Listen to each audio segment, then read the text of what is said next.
Hi there, would you like to get the best out of your daffodils, which we're going to cover in this video, including good places to plant them? And also looking at storage in the potting shed, some good, easy, cheap storage ideas, and the progress of the mini meadow at the front of the garden. It's Alexandra here from the Middlesized Garden YouTube channel and blog, and it's the spring garden tips and tour. If you're new here, the Middlesized Garden uploads once a week with tips, ideas and inspiration for your garden. So if you'd like to see the videos when you open up YouTube, click the subscribe button. It's absolutely free. And if you'd like YouTube to tell you when there's a new video uploaded, click the notifications bell. So daffodils. I tend to take them for granted because of course snowdrops are so exciting because they're so sweet and pretty and the first flowers of winter, and tulips are so showy. But daffodils I kind of forget about until we get to this time of year, and I just think, wow. A few years ago I interviewed a friend whose garden is so famous for his daffodils that he opens it for the National Garden Scheme, and I'll put a link to the National Garden Scheme below so that you can find local gardens to you if you're in the UK. And I asked him for some of his tips on having a really good daffodil garden. What he said was he doesn't really worry about the names of varieties because daffodils stay in the ground for so long that we all tend to lose the names. I'm afraid I can't tell you the names of any particular daffodils that you can see here. But when he's buying daffodils, he always tries to go for a range of early daffodils, mid daffodils and late daffodils. And of course, it's a good idea to look at variations in colour. For example, you can get the whole all one colour daffodils, that's all yellow or all white, and that looks very good. The other thing to look out for is the short trumpet versus the long trumpet, and then there are the bicolours. And of course there are some gorgeous frilly, frivolous daffodils that just look adorable, and I do love them. But my daffodil growing friends tell me that they don't survive a nasty attack of weather very well.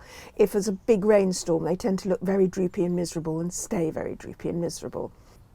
And also it seems as if slugs and snails might just prefer those frilly, frivolous daffodils. One of the things to remember about daffodils at this time of year is that if they've been growing in the same place for 4, 5, 6 years, they can get very congested, and that will stop them flowering in future years.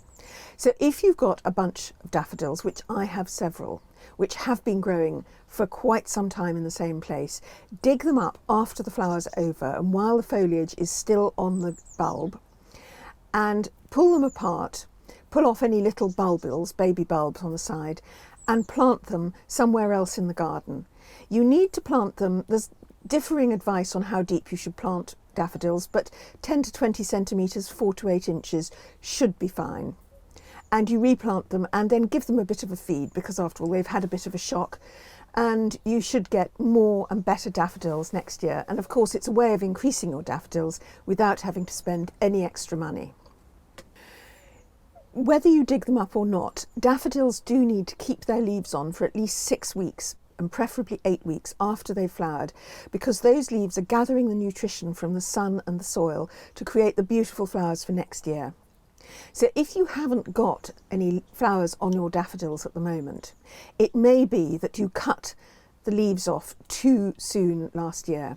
For example, you may have mown, if they were daffodils in the lawn, you may have mown the lawn and gone over them too soon. And also there used to be a tradition of tying daffodil leaves up in knots. Don't do that. All the experts say don't do that. Just leave the leaves to die back. If your daffodils, however, continue not to flower, it means they've gone blind, as people call them. And my daffodil growing friends tell me that there's not a lot you can do. You could dig them up, divide them, give them a bit of feed. That might pull some of them round. But otherwise, if you've got a clump of daffodils and they haven't flowered for a couple of years, I'm afraid it's just a question of digging them up and throwing them away. So in terms of where to plant daffodils, one of the things that is so wonderful about these bulbs is that they do incredibly well under deciduous trees and bushes. And this is so lovely because it means when the leaves are on the trees and the shrubs, there's obviously not a great deal that will grow there. And they're growing really close up to the silver birch and also around the cotinus. And there's even a shrub here, which is a much smaller shrub. It's a hibiscus. And even that will be creating some shade in the summer. But the daffodil bulbs are just growing right up to it. And also there is a ground cover clematis, which will be out in about 6 weeks' time. And that will completely cover this whole area. And this area would be completely bare now if it wasn't for the daffodils. It's particularly nice to have this lovely show at this time of year because the main border, which is where my main show usually is just coming up, and it's got lots of leaves of alliums and things like that, but there's really no flowers. And because I want to grow things like verbascum and veronicastrum and dahlias and asters in here, there's just not much chance for a show. So it's really nice to have a good focal point in your garden that is different at this time of year. If you look at that main border, you can see that something called Euphorbia robbiae, or spurge, which has the bright green flowers, has gone rather wild, and it is covering about 1/3 of the border. It's quite an invasive plant, but it's covering the earth really well at this time of year. So I'm going to leave it there, but when I've got my dahlias up, and I am putting in some new dahlias this year, I'm going to dig up some of the clumps of the Euphorbia robbiae to make space for the dahlias. So what about the mini meadow in the front garden? It is a bit better than it was last month. Last month I said that there were just a few little bulbs poking up and that otherwise it just looked like a badly maintained lawn. I hadn't realised that 250 bulbs doesn't go very far even on 2 small patches of lawn. And in the autumn I'll plant more bulbs.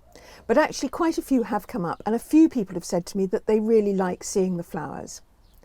They're wildflowers, they're wild tulips or tulip Turkestan, and wild daffodils. It's a daffodil called acre, and they should spread, although it always takes some years for that to happen.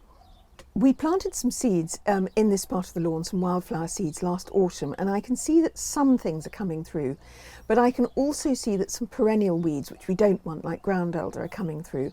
So I think it's still touch and go as to whether this mini meadow will work, but I'm definitely going to try it, and I'm definitely going to keep you updated in the monthly garden tips and tours. Quite a few of you have mentioned that you're interested in the storage in the potting shed. So I thought I'd take you through it. This is a very old potting shed. It was here when we moved in, and it's over 30 years old, and it was getting very dilapidated, but we decided to upcycle it rather than to replace it. So I asked a young artist friend, William Ford, to give it a makeover, and I'll put a link to his Instagram feed in the description below. The first thing he decided was to use fake turf for the walls. One of the things is we also use this as a studio, and a wooden shed is quite echoey, so the fake turf helps with the sound, but it's also quite a fun green thing to have in the background. He tried to use things that were hanging around, and we had some breeze blocks in our cellar which he used to make shelves, and these are just scaffolding boards, the actual shelf part. And some of the other shelves is stuff that we used in the house and no longer needed. For example, this bookshelf was in fact in my office, but I now have fitted shelves. And because you can never have too many hooks in a potting shed, William got a spare bit of wood that we had hanging around, and I love the texture of it, and hung 3 hooks on it. And that's really useful because when I'm gardening, I like to put the tools I want into a carrier bag, and then I come back and I just hang the carrier bag up. And you can see here, this is the Middlesized Garden carrier bag with my favourite saying, "Gardeners learn by trowel and error," on it. He also had these sort of little hanging pouches, I'm not even sure what they're called, which had been sent to me by the twine company Nutscene, and they're very useful just hung on the walls. Because if you've got a few little things like maybe tools that can't hang, or some gloves or something, you can just stuff them into the pouches. It's much easier than having a drawer where things can get lost. And along the same lines, he's also taken some of my nicer terracotta pots and used some of them for twine and some of them for labels. And because they're in the open, it's easy for me to just put a hand out, grab the twine, grab the labels, and then to put things back, because I'm not the tidiest of people. So this has been a very easy potting shed transformation to keep tidy. And there is a video about that in the description below. I have put all the garden tips and tours into a playlist at the end of this video, and if you've got any good spring garden tips, then do leave them in the comments below. And if you'd like more tips, ideas and inspiration for your garden, then do subscribe to the Middlesized Garden YouTube channel, and thank you for watching. Goodbye.